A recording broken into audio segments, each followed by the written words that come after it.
Mr. Bradley, when you communicated with Miss Merchant, did you tell her any lies about Mr. Wade and Miss Willis's relationship?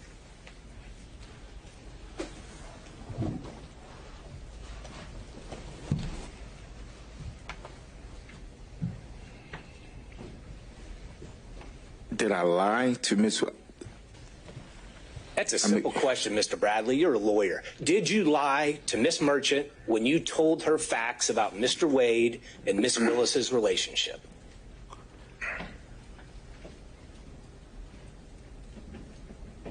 Not that I recall. I don't recall. I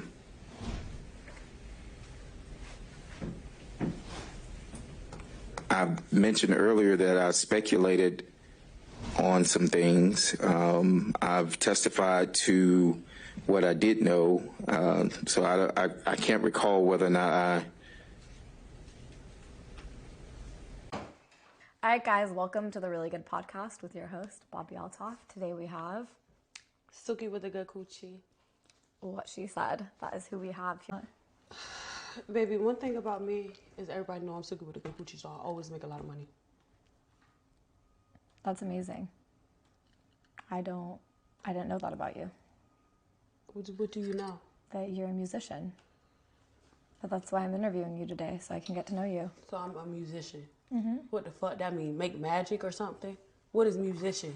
I think you're confusing that. Yeah, I'm not no musician. I make music. I make music.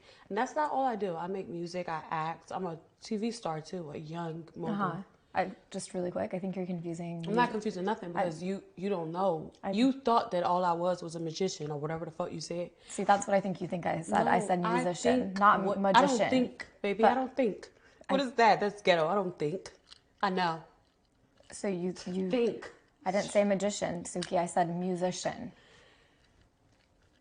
And I think you are a musician. No, baby. I do music. So you just really quick, for the record, could you say you don't think you're a musician? I'm not none of that. But then after that, you just said I do music. Yeah, I do music. So in other words, you're a musician. No, I'm not. Okay. Before you go, Jason, I got to ask you, though, this thing's trending and my video's trending and viral. Is this serious? And do you take him first in your draft? Do you take this guy first? I just got to ask you, like, who do you keep Justin Fields in Chicago, or do you really try to go get this guy? Or are you really trying to make a move and get this guy as your first quarterback if you're a owner? Is this a serious conversation? And I don't want to hear, oh, it was for GQ magazine and all this. Well, then you sold out. I ain't getting in that for GQ magazine. So I'm trying to figure out, is this serious? Listen, I've been off this dude since what I call the Lambeau week, when he jumped into the deal and cried in his mama's arms. The Lambeau week was my moment of like, I'm good. The fingernails were bad enough. Now you got this deal here.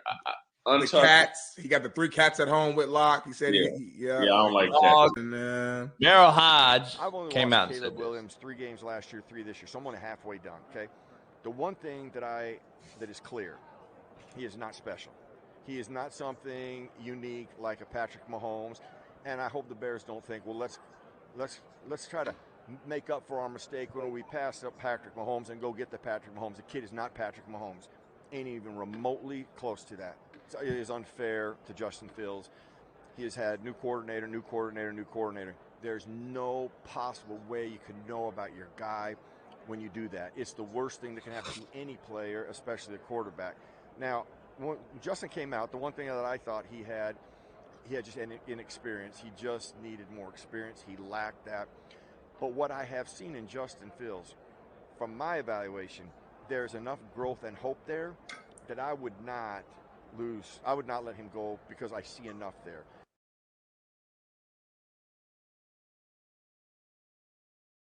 I am not a role model. I'm not paid to be a role model. I am paid to wreak havoc on the basketball court. Parents should be role models. Just because I dunk a basketball doesn't mean I should raise your kids. If that show were to accomplish one thing above all else with you and Gayle King on CNN, what would you want it to be? Well, I want us to venture away from the CNN narrative. I think CNN, Which is? I think CNN has made a big mistake. To be honest with you, they spend way too much time going after Trump. It doesn't matter what you say about Trump. Those people love that dude. They don't. And they're gonna vote for him. I think that's one of the reasons we've been going down a rabbit's hole for the last few years. Come on, man. And that's the one thing I said, yo, man, I'm not going to get on TV and blast Trump every day because that's why we're in the last fucking place. Because they don't care. They don't care. There's nothing that dude can do. Like, I use this analogy. Can you imagine if all this shit came out about President Obama? Oh my God! Oh my! They would have burned. They might have put him out. They might have pulled him out of the White House in cuffs. I know. They would have burned down the White House. And like the dude, he apparently raped this woman. She won 80-some million. Then last week he gets like a $300 or $400 million. Like, man, $355 million civil suit judgment against him. And then people get on TV. It's just and gave him more money and bought his sneakers. Come on, man. Oh, hey, don't get me started on that. The sneakers. Yeah, because let me tell you something. Can you imagine if President Obama put out sneakers, what they'd be saying? Come on, man. Oh, my Lord. Hey, I will say this, I was telling my homeboys I was telling my homeboys the other night, I was like, yo, man, can you imagine what they'd be calling President Obama if he came out with sneakers? And these politicians are playing games with us, man. I watched it earlier today. They're like, they got proof that some of the stuff they came up with on Biden was not true. And they're like, we don't care. We're going to try to impeach him anyway. I'm like, see, this is the problem with the system.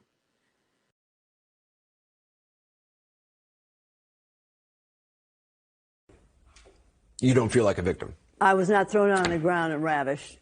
Which the word rape carries so many sexual connotations. This was not sexual. It hurt. But I think most people think of rape as it is a violent assault. It is not. I think most people think of rape as being sexy. Let's take a short break. Think of the fantasies. We're going to take a quick break. If you can stick around, we'll talk more on the other side. You're fascinating to talk to.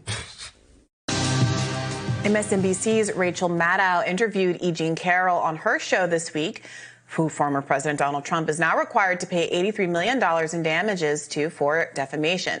Maddow asked Carroll what she's going to do with the money she's set to receive from the former president. Here's what she had to say. You've talked about using some of Trump's money that you're about to get to help shore up women's rights. Do you know what that might be, what that might look like? Yes, Rachel. Yes. Tell me. I had such great ideas for all the good I'm going to do with this money. First thing, Rachel, you and I are going to go shopping.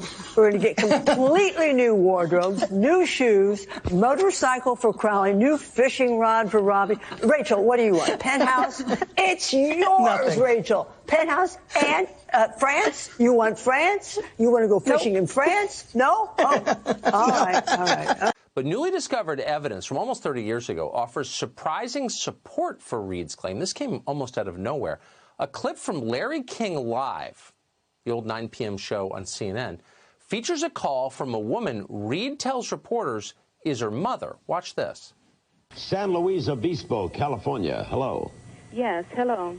I'm wondering what a staffer would do besides go to the press in Washington. My daughter has just left there after working for a prominent senator and could not get through with her problems at all. And the only thing she could have done was go to the press, and she chose not to do it out of respect for him. Or she had a story to tell, but out of respect for the person she worked for, she didn't tell it. That's true. You know, people are being really harsh. I'm a big proponent of gay, transgender people. There's a lot of hate and discrimination going on against gay and transgender people. Because I want to make sure I stand up for those people. Because, there are very few people who are going to have enough power to stand up for those type of people. I am a fiscal conservative and a social liberal, which makes me an independent. I'm all for liberalism. On the social side, I'm about gay rights, transgender rights, et cetera, pro-choice. I'm all about gay rights, transgender rights, and I'm pro-killing babies in the womb. That's he's tossing the salad of the Baphomet with those words. That's what verbal salad tossing sounds like. Charles Barkley doing the exact same thing. Shannon Sharpe.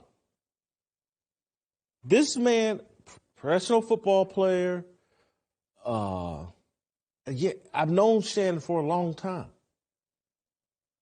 This man front and centered himself with his gay stylist. I can't remember the dude's name, but he had the Hollywood something. That's his nickname, Hollywood. This has to be a ritual. Who does this? What father, what parent, what grown man in his 50s says, you know what, I'm going to get brand new and I'm going to parade around at Lakers games and everywhere I can for a year solid with my gay stylist, Hollywood, who has already been sexually connected to Kerry Rhodes, an NFL safety, and some Dallas Cowboys wide receiver at some point. Everybody, this was Hollywood's reputation.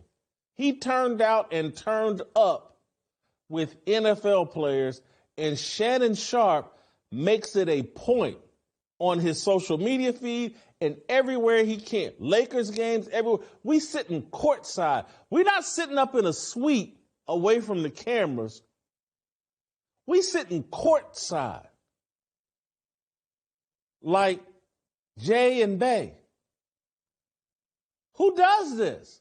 It's a ritual. Well, now, you know, we spoke about Stephen A. Smith and all of that. He recently made some comments, but I want to kind of piggyback off the Max thing in terms of the kind of black and white guy, black guy, white guy. Stephen A. Smith basically said something as it pertains to Pat McAfee.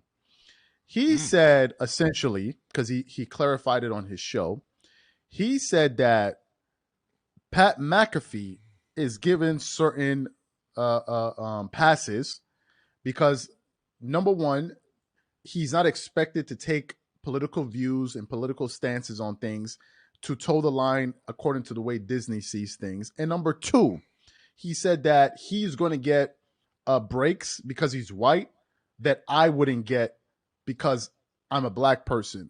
When I heard that, I felt like Stephen A. Smith often plays the race card when it's not necessary.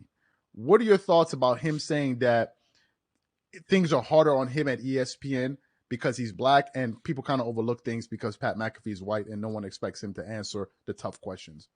Yeah, that's lazy. That's lazy. It's really damaging to those who don't know Stephen A. Smith, those who don't have the same level of success as Stephen A. Smith. I know Stephen A. Smith is trying to tell all the people, his people, that I'm down for y'all. I got y'all back. I'm fighting for y'all up here. And that's the dumbest thing you can do to our people. Let me tell you why. Because I'm from the same, if you want to say, level from the bottom growing up. There's a boogeyman out there that it's funny that a lot of race hustlers and a lot of successful black people want to always subscribe to. They want to tell everybody back there, no matter how successful you are, how much money you got, you're still an N-word. I don't use the N-word, but you're still a ninja. And like, okay, so for my entire life, I'm supposed to believe that no matter what I do, no matter what I achieve, that I'm still lower or lesser than. Like, you know how dumb that sounds? Let me tell you why. Because they want to blame the system or blame like, oh, look, my epidermis, my complexion is just the reason that Pat McAfee gets something that I don't get. If the system is so damn rigged against Stephen A. Smith or anybody like that, then how the hell did you win in the system? And he beat the system. So if the system is rigged, guess who does the rigging? If you did not catch it over the weekend, the New Orleans Pelicans jumped on board with what we've been pointing out to you all, that Stephen A. Smith has been lying about his college basketball career. The thing that I've pointed out is that he's lying about virtually everything. Virtually everything. It goes well beyond his basketball career. But I want to start showing you the receipts as we watch Stephen A. Smith melt down, break down, and lose his mind because he knows that everybody is laughing at him behind his back. And now when he gets in a confrontation with someone in the NBA, they bring it to the surface. They laugh at him out in front of everybody. Stephen A. Smith has been going at Zion Williamson, the star basketball player for the New Orleans Pelicans.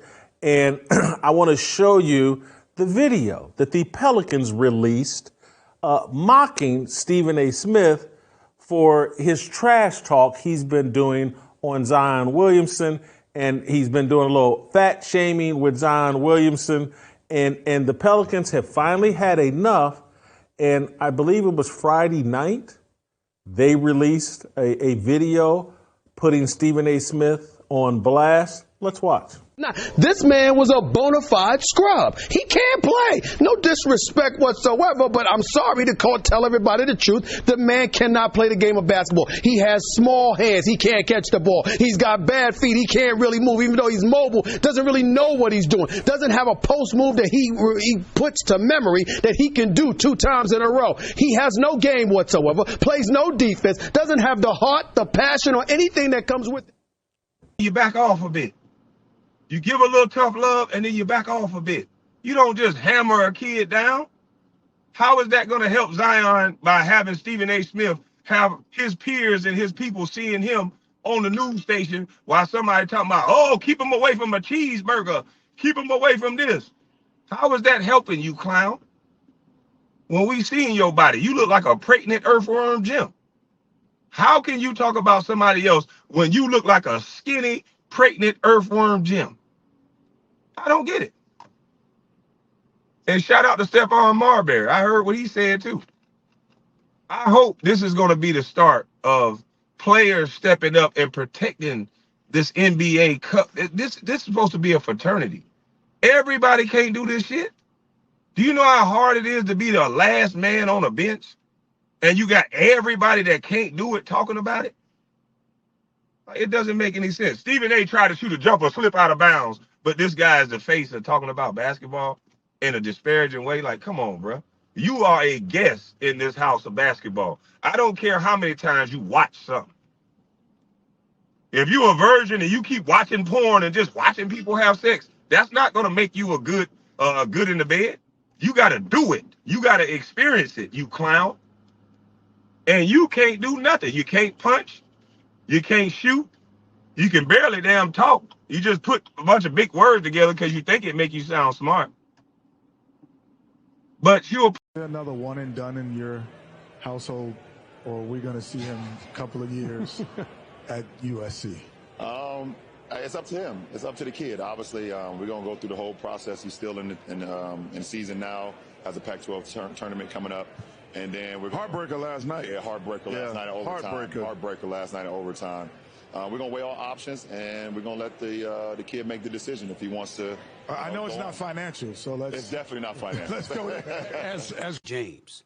That kid has done nothing. The kid has done nothing but work hard, try to get on this game, and all of this other stuff. Any attention that he's warranted has been because of his daddy. I want to play with my son. I want to stay here until my son gets to the NBA. We've seen interviews with Savannah and LeBron, and they were asked about Bronny. What did she say? I just want my son to be healthy and happy. Right. LeBron, I want to be in the NBA. That's what he wants. There's not a crime in that. No crime in that whatsoever. You can want that. But when you're LeBron James and you've put the word out that you want to be with him, and you put the word out that you want to play with him, and you put the word out that you'll be willing to go to any NBA team that picks him up, knowing the power of LeBron James, how influential he can be, now you got to wonder what team would draft Bronny James just so they could get LeBron James at age 40 or 41, right? And if that's the case, and the sheer fact that that question would be asked brings in the question, the legitimacy of Bronny, because now you've got people looking at LeBron James and wondering what kind of influence he will wield to manipulate his son landing in the NBA. As things have played out and people have projected his draft stock falling, now LeBron has pulled a 180 and he's like, why is everybody putting so much pressure on him? He just let him play. And it's like, well, you did this. Let him be a normal kid. On March 6th, LeBron tweeted, man, Bronny definitely better than some of these cats I've been watching on League Pass today. Lightweight hilarious. No pressure. With laughing emojis. And then yesterday, can y'all please just let the kid be a kid and enjoy college basketball? Bucket on Brown right now? Yeah, he can get a bucket on Brown right now. Nope. Yeah, he can get a bucket. No way. Nope. Nah, he can get a bucket on Brown averaging right 25. No, I didn't say he ain't. I don't care what he's doing, but he ain't sliding, playing that defensive level. 25? Nah. Lord, 25? You still, Lord, he dunking? He's still dunking the ball with. I'm saying that Bronny can get a bucket on Bron. I'm saying he can't. One rollout, get a bucket. 3 dribbles? No way. I'm talking about. He can get a bucket on. No. Man, come on. That little dude is explosive, bro. He is, but you seen his dad? His dad on that balcony. Yeah, you seen his dad? His dad on that balcony.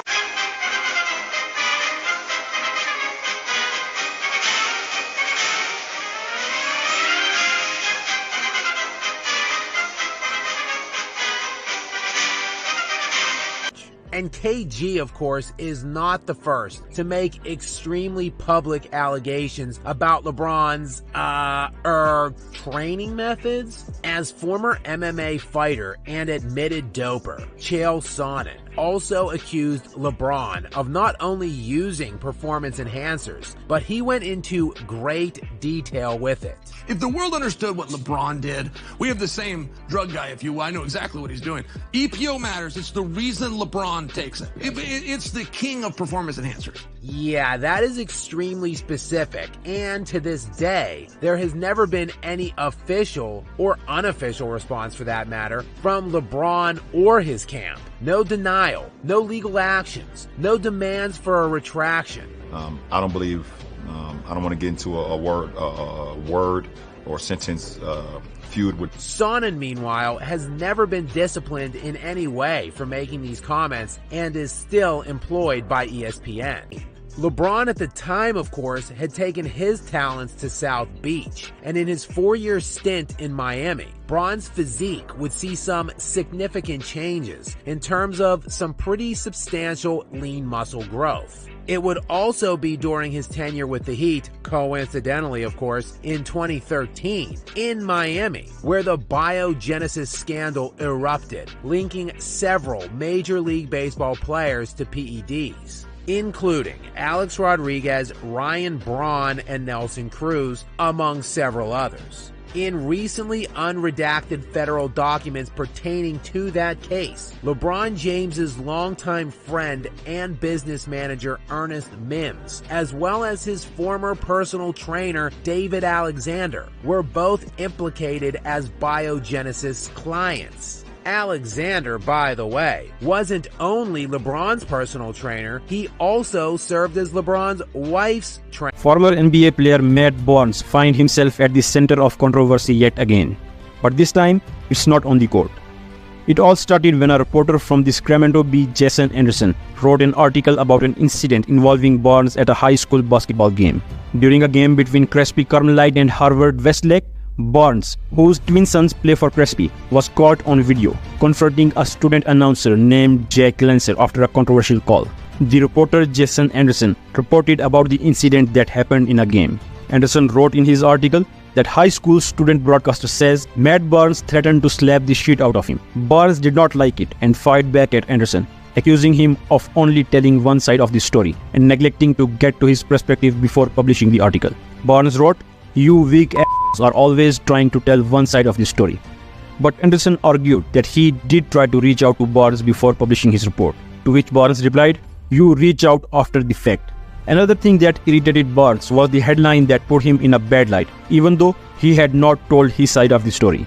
Barnes tweeted, "The person who wrote this story reached out this morning and I answered, 'Don't play with me. The damage is done. The headline is out there. If you really cared about the whole story, you would have called me like you did this morning. My hometown owes at least that much count." Here's more Matt Barnes on Le Batard Show. Not only did that kid say some slick stuff to me, but there was a woman in the stands who actually, they caught a picture of flipping me off saying, "F you." And I'm just like, wow, like you really feel that you could just say anything to me? And again, as you can see the video, I wasn't talking to their team. I wasn't talking to their players, their cheerleaders, their fans. I was talking to the refs. The foul calls were 25-9 in that game. So I was well within my right to be yelling at it. But, you know, Dan, we live in a world now where perception is reality. And if the narrative fits, and, you know, I am someone who has had a background of handling business, you know, so again, I didn't want this to get blown out of proportion. I even hesitated speaking on it because it has died down. But I just wanted, you know, first of all, you know, apologizing for touching this kid's shoulder. I should have never touched him. But I did want to know why he felt comfortable enough to tell me to sit my down. And then I also wanted to know why the lady in the stands felt comfortable enough to say "F you" to me. The announcer, meanwhile, Jake Lancer, would tell a different side of the story to all of this. This guy was on the court mid-game multiple times, screaming ridiculous stuff at the refs, and everyone, including myself, was looking at him. We made eye contact, and that was enough for him to come up to me and grip my shoulder with his hand, he told Jack Pollan. Lancer would continue. He said, "What do you think you're looking at?" And I said, "You're screaming. You're a term for a female private part to the refs mid-game while I am trying to announce, 'Don't touch me.'" And then he said, "I'll slap the blank out of you." On Twitter, Lancer would write, "Just got my hands put on at a high school basketball game. Not okay." Oh, my God.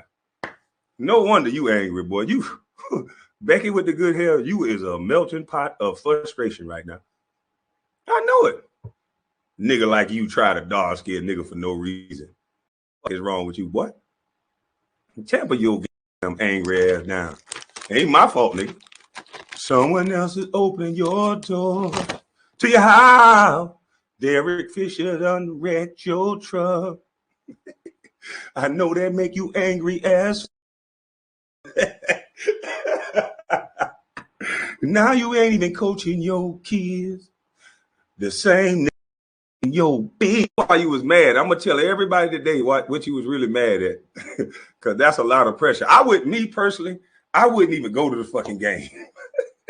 I ain't gonna lie, y'all. I watched my son game on TV. I couldn't do it. I'm not gonna watch this nigga coach my son. I'm not gonna do it. I'm not man enough to walk in the arena. This nigga is busting down my wife. He done wrecked my truck. He done made me jump over a gate, embarrass myself at the damn party. I couldn't do it. I couldn't face this man no more. This nigga done kicked my drawers in my ass. So I gotta tell you, I'll be on TV like a motherfucker, cold bud, like, "That's my boy. Fuck that ref." I'll be cussing from the house. I couldn't face that nigga, dog. And I'm gonna tell you, that's what that nigga mad at. Every time he go to that game, he at the edge of his seat, he out of his seat and shit, acting like he mad at the ref. He not mad at the ref at all. I'm telling you, that nigga is in that goddamn arena. So he didn't even see what happened to his son. That nigga was looking at Derek, back of his head, like, God, I'll slap the back of this motherfucker head so bad. I'm telling you, he wasn't even watching the game. His neck was over here. He saw that his son got to tell you, "What the fuck you, ref? Fuck you." He looking back at Derek. "Fuck you again, ref." That nigga, man, he can't focus. He was looking at the back of Derek Fisher's head. This nigga ain't even see the motherfucking game. And then when he was and then this nigga was nutting up on the sideline. And what happened was when he was walking by, he heard that little boy say, "Man, what is this guy so mad at? That's not his kids. Those are Derek's kids." Yeah, that little boy was on his podcast. And he said, why is this guy so upset? Those are not even his kids. Those are Derek's kids. Yeah, you know, Derek the one watching them, coaching them, building them up to be men. And then goddamn Matt Barnes got mad than a motherfucker. He stopped walking. He switched from being mad at the ref. He walked up to that little boy and said, hey. You can say what you want. He pinched that white boy too. That's why the white boy put his hands up. I think he pinched that white boy's shoulder like, look here, boy. Don't my motherfucking kids. Because you know this out of control, wild ass animal. He got two things working against his ass. And I'm going to tell you what the two things he got working against him. And I'm going to ask you this question again, boy. Because I knew that once your little mulatto looking ass was so negative towards me for no reason. I knew it. And I asked you this question the first time we started talking. I said, which one of your granddaddies didn't like you, boy? Your white granddaddy or your black granddaddy? I asked you that. And everybody, oh, that was me. He talking about his family. No, motherfucker, talking about life. Some of these light-skinned little goddamn mixed kids is angry than a motherfucker because one of their grandparents rejected them. That's a fact in life. Sometimes it's the white, sometimes it's the black. Now, when the black ones reject you, sometimes it's because the mama white and they don't like the white side of the family. It's racism on both sides. But I'm telling you, that's a fact of life. When you become angry all the time, run around trying to act all dark skinned and shit.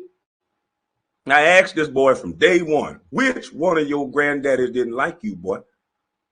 I think for him, his white side never liked him. That's why he trying to act so goddamn. His white side ain't never liked this nigga.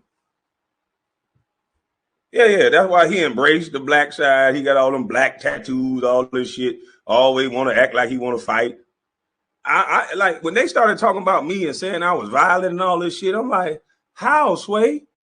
When allegedly this nigga choking out girls in the club and all kind of shit, getting his teammates in fights. This is an angry dumb something that jumped over a gate. Yeah, this nigga done jumped over a gate at his used to be house. That ain't house no more. Stop jumping over them strangers' gates. They couldn't add anesthesia because my lips were so swollen. If they added some, my lips would have burst.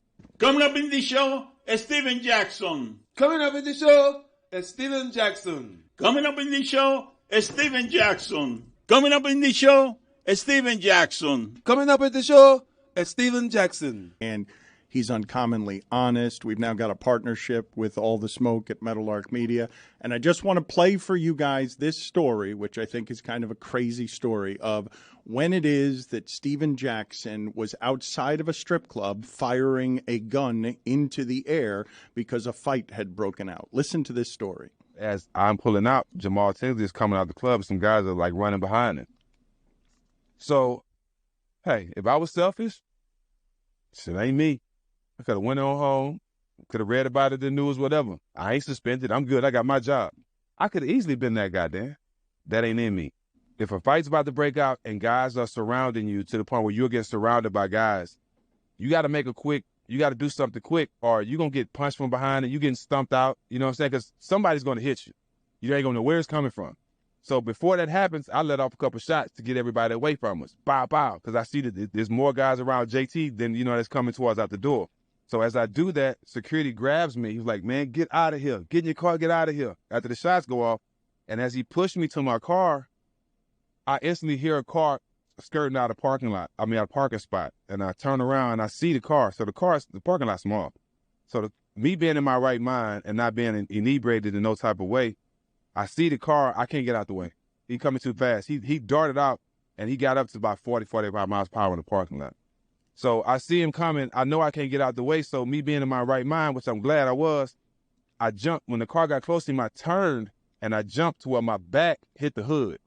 So because if I just stood there, he would have killed me. Just took my legs and killed me. So I kind of jumped. Me being an athlete, I jumped and my butt landed down. My butt landed on the car and my back landed on the windshield. But the momentum of the car hit me in the air. So I'm in the air. I land. Boom. As I'm hitting the ground, every time I hit the ground, another tooth comes in my mouth. Boom, boom, teeth just flying out my mouth. And my lips are just shattered. Like I got debris. My lips are just torn. As he kicks the door, I wake up. I'm still in cuffs. I'm like, bro, what's going on? I didn't even know I was in a police car. I guess because of my adrenaline and heavy, you know what I mean? So as I'm coming out of it, they come and get us out of the police cars, and they bring us in the club. You know, they take our gun license. The sheriff was like, man, we know who y'all are. We know y'all not going nowhere. Y'all can go ahead and go home. We'll talk to y'all team and stuff and figure all this out tomorrow. When I leave, by the time I leave, my cousin, all my boys that live with me were at the gas station, a million guns. We about to go hurt somebody. And I'm in that mind frame too. I ain't gonna even lie. Once they let me go, I don't feel nothing. I'm ready to, who did this? Where they at? What side of Indiana they on? My career.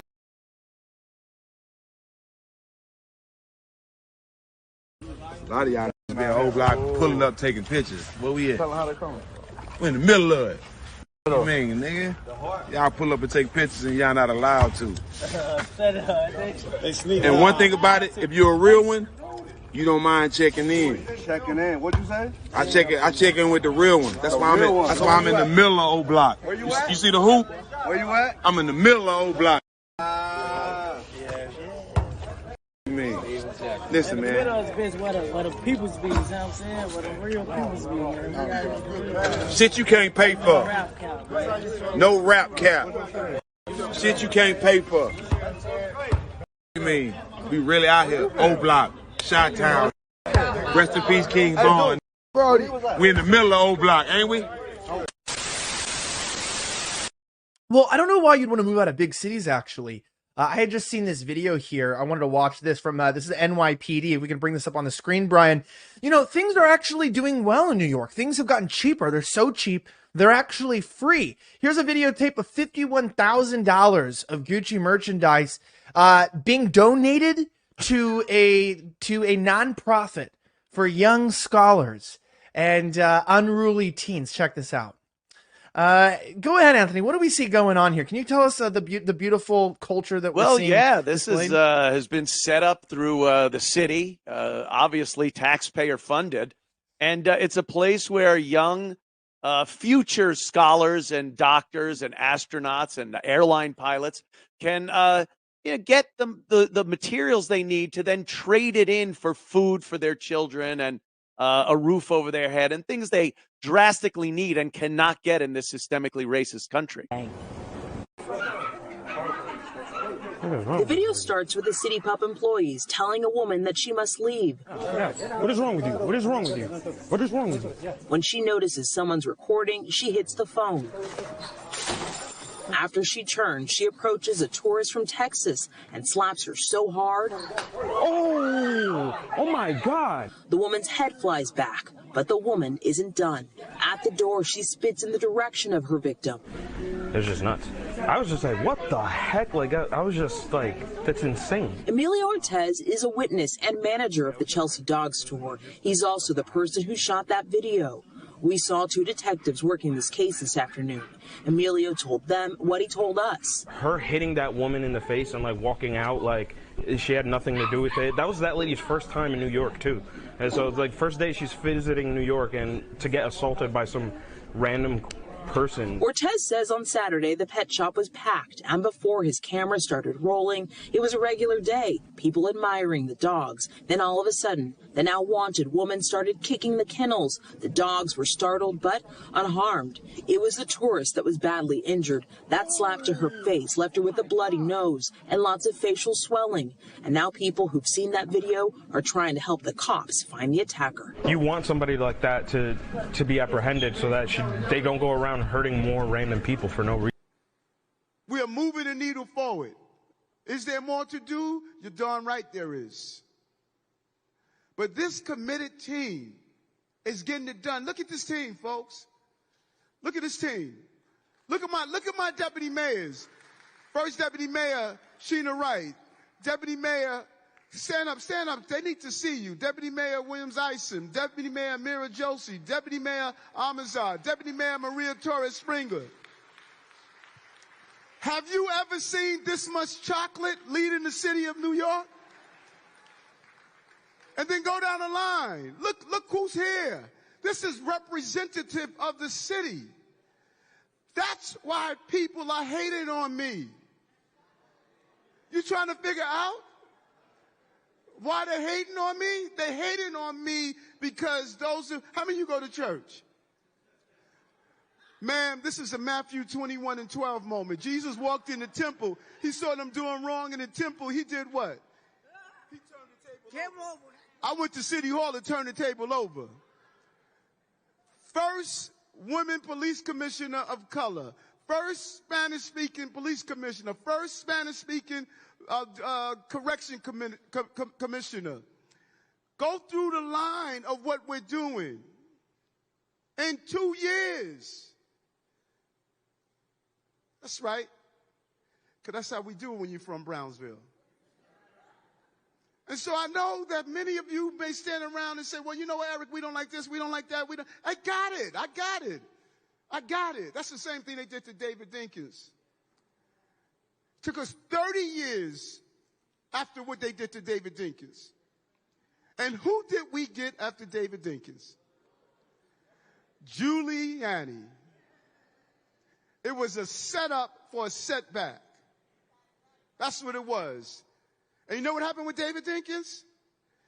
They wore him down so much that black folks didn't come out to vote. They said, you know what, we're not coming out.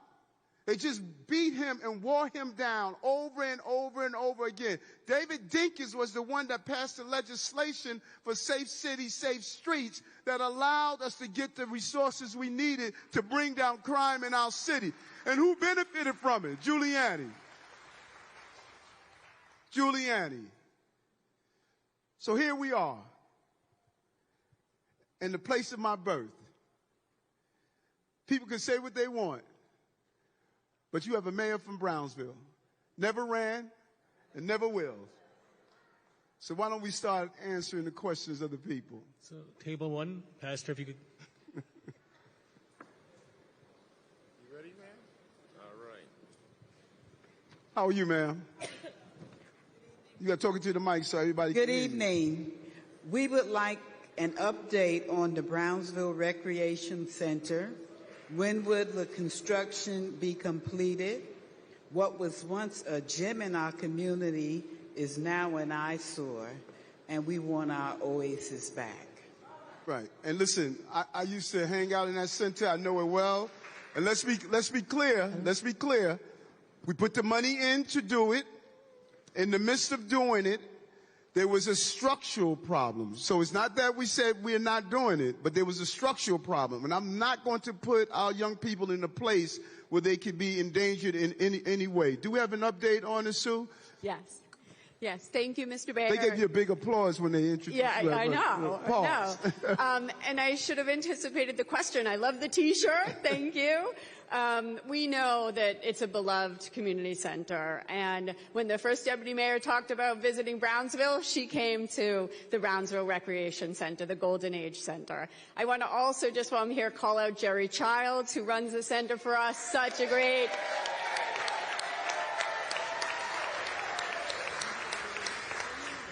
We know, and the mayor knows, and this whole administration knows just how important that center is.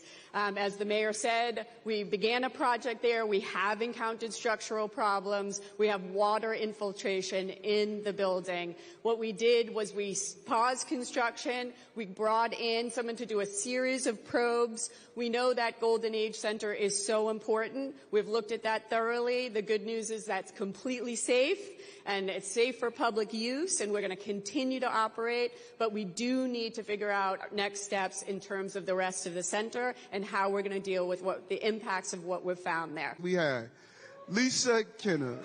Table number 3. You remember my name. Good evening. We go back like car seats. Yeah. Good evening. First of all, I just want to say something.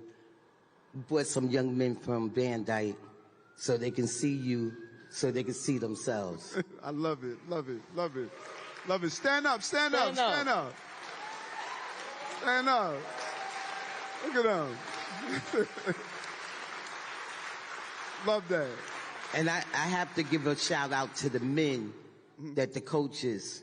Where are they? Where are they? The coaches are standing right there. Thank you. Thank you. Well, at least I know I have to say my question, but I just wanted to give a shout out because, you know, they say men don't do nothing. I have 2 men that do something. Thank you, guys. Mayor. Okay. Yes. Why should we in Brownsville vote for the city of yes? How will this community benefit from voting yes? Can you please explain? I don't know, what is the city of yes? And that's a great question, because we don't want to be a city of no. Who I have? Dan Garanda. Who I have? You want to do it? Okay, come on. You tell us. So just to break it down to the most basic level, we had a unit of housing that opened 174 units, the project, 174 units. 80,000 applicants applied for it. We don't have enough space. We don't have enough units. We have to build more. And what does that mean for you? We have a lot of brothers and sisters who are returning citizens that's coming home from upstate. They need a place to stay. We have folks who are growing up in your homes who we sent away to go to college. We fought hard for. They went to college. Now they want to come home. They don't want to leave their community. I spoke to some young professionals from Brownsville. They said, we want to live back in our community of Brownsville. They don't have a place to stay. And our housing policies were racist. They were communities that didn't want to build any affordable housing.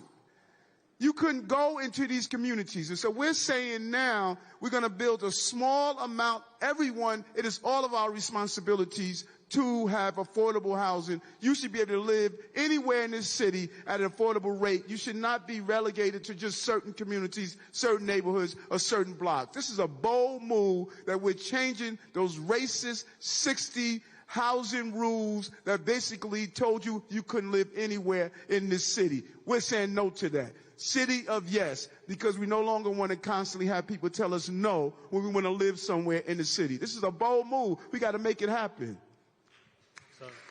Right here. Our question is, how can we get support for our teachers? Because many times the migrant students speak badly about our teachers, try to be disrespectful.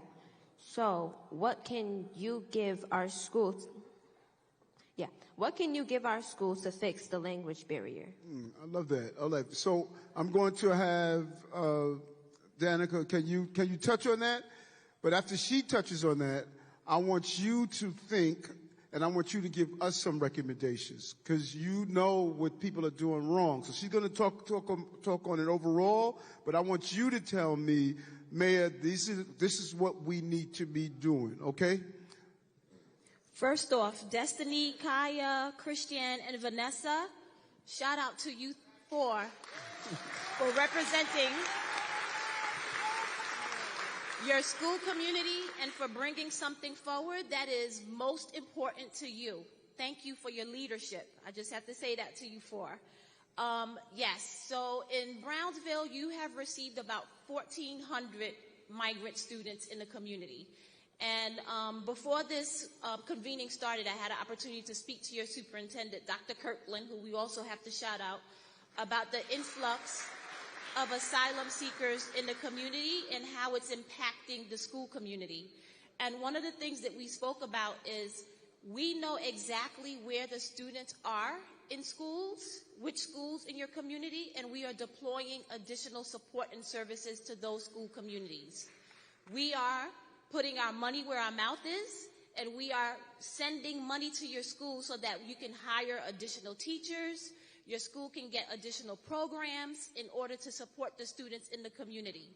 So we are monitoring this because we really want to ensure that because you have an influx of new students coming into your community, it's not impacting everyone else's education, that we are moving forward and we are moving along the continuum of learners who are readers, writers, and proficient mathematicians in your school community.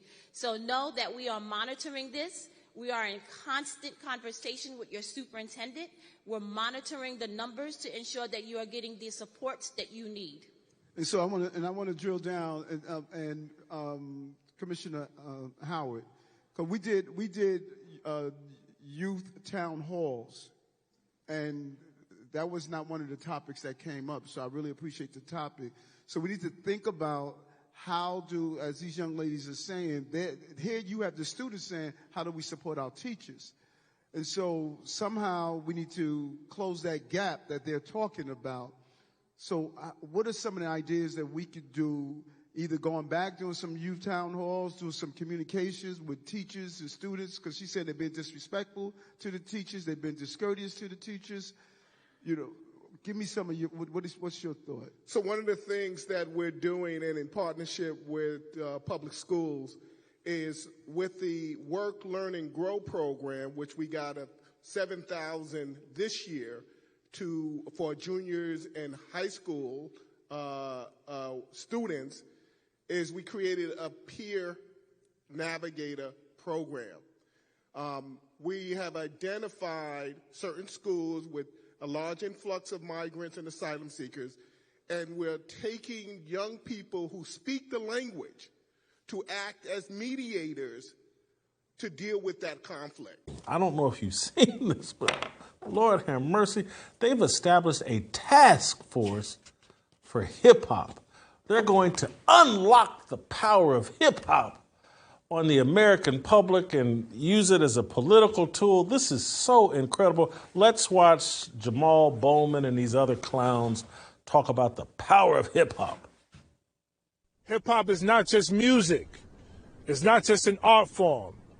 It's a culture with a multi-billion-dollar economy, but we haven't harnessed the power of it yet to make transformative change in legislation.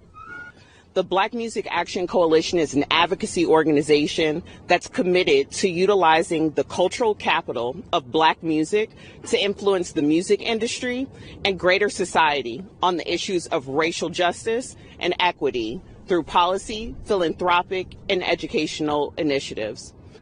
What you are watching is the maturation of the culture. You are watching us come together and take something that came from nothing, that came out of despair, that came out of being disenfranchised, right? It came out of a political system that used us, but we didn't use. Now you're seeing the effects of that culture growing up. We know that hip-hop builds bridges across our communities. And I'm thrilled to be part of a task force that supports that bridge building. By focusing on congressional policies that safeguard the rights and interests of artists, producers, and fans alike, we will not only honor hip-hop's significant contribution to our cultural landscape, but also ensure that its vibrant legacy is preserved and respected. Free at last, free at last. Thank God Almighty, we're free at last. You know, I got the first bill that I want to suggest for these guys. I want some twerk legislation. I want some weight restrictions placed on who can twerk publicly. I think, seriously, there should be some, if you're twerking and you're over 150 pounds and shorter than 5'4", there should be some sort of tax you have to pay. The twerk bill would be the first thing I hope this task force addresses. That would be a good one, Jason. When I watched this video, it pissed me off simply because what type of legislation do we need for my coochie pink, my booty hole brown? What type of legislation do we need for bitch hoe? What type of legislation do we need for the music today? I'm not talking about the hip hop. I ain't talking about that. I'm talking about the music that we have today that we call hip hop that is dangerous for our youth to ingest. What type of legislation do we need for that? And I also get upset because the Democrats think that Black people are so stupid and controlled by symbolism that they'll cheer this on. But what's worse than the Democrats thinking that is that it's true. It's true. Black people are so caught up in symbolism. That's why we watched all the arguing and over the lift every voice and sing being sang at the Super Bowl. I could not care less whether that song is a national Black national anthem. I didn't care. That's why we saw Black people getting so hype about Juneteenth. That's why we saw them when they were talking about putting Harriet Tubman on a $20 bill, celebrating as if this was going to put more money in their bank account. That's why we saw them celebrate them taking Aunt Jemima off the syrup bottle and Uncle Ben's off the rice box, because it was symbolism. You know, it doesn't matter that the Democrats are ushering in a whole new voting block while we push degeneracy. It doesn't matter because we have this, you know, Juneteenth is now a federal holiday. I'm so sick of Black people falling for the okie doke. And if they get mad that I called them stupid, prove me wrong, because they'll go out and they'll vote for the same people year after year that do nothing but hand us symbolism. New details tonight on the car crash that killed a Chicago mother and daughter in St. Louis. They were run over by a reckless driver after leaving a Drake concert. Their family is now asking for help as the driver is facing charges in their deaths. Madam Howe. Neighbors of the mother and daughter tell us they were extremely close, so it's no surprise to them that they went to this concert together. What they're so shocked and so saddened to hear about, though, is just how their night ended. That's exactly what Nicole Rivera says her 42-year-old cousin, Leticia Bracero, and her daughter, 21-year-old Alyssa Cordova, were doing Tuesday night. The two were leaving a Drake concert in downtown St. Louis, Missouri, when police say they were struck and killed by a driver they've identified as 22-year-old Monty Henderson. They say the suspect was driving at a high speed, ran through a red light, sideswiping a car before striking Leticia and Alyssa, who were walking in the crosswalk.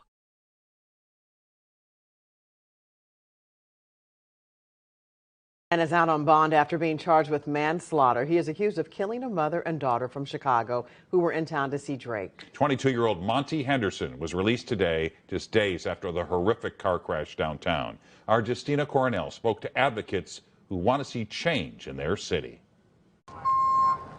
A horrific tragedy changing multiple lives forever. Unfortunately, it's not the first time downtown St. Louis has witnessed this. 2 lives were taken Tuesday night on Olive and 18th Street. 42-year-old Leticia Bracero and her 21-year-old daughter, Alyssa Cordova, were visiting from Chicago to see Drake. Of course our family wants justice. They didn't do anything wrong.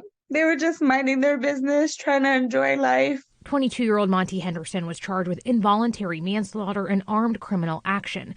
Court documents say he was going more than 70 miles per hour before speeding through the red light at more than double the speed limit and eventually hitting the 2 women on the crosswalk. It's an ongoing problem, has been for several years now. It certainly got worse during the pandemic, but the only thing that'll deal with it is more enforcement. The push for change continues. Les Sturman is with the Citizens for a Greater Downtown St. Louis. He said their group even made a safety plan 3 years ago. A day doesn't go by down here when you don't see people going through red lights, going the wrong way on one-way streets, speeding. His attorney responded after his client was released on bond, calling this a tragic accident and saying his client is a, quote, upstanding young man. Meanwhile, the victim's family set up a GoFundMe to help bring the women's bodies back to Chicago. You can find that link on our website under the As Seen on TV section. The spirit behind this work is also the spirit of understanding the significance of a principle I grew up with called self-determination. Self-determination, which we all have and should value in each other. And Doctor, you talked about redemption, which is an age-old concept. It transcends religions. But the notion and the idea that, look, everybody's going to make a mistake. For some, that might rise to the level of being a crime. But is it not the sign of a civil society that we allow people a way back and to embrace them and join together as a community of people? All of that is the spirit behind this work. It is the spirit of understanding that, and I say this as a former prosecutor, that when we are dealing with violence in the community, understand there are an extraordinary number of factors that have nothing to do with who an individual is. that will help you predict whether violence will occur in a community or not? Are those public schools well funded? What is the level of home ownership in the community? Access to capital for small businesses, access to health care, access to mental health care that is also culturally competent. What is happening in that community to support young parents, knowing all young parents have a natural desire to parent their children well, but not necessarily the skills or resources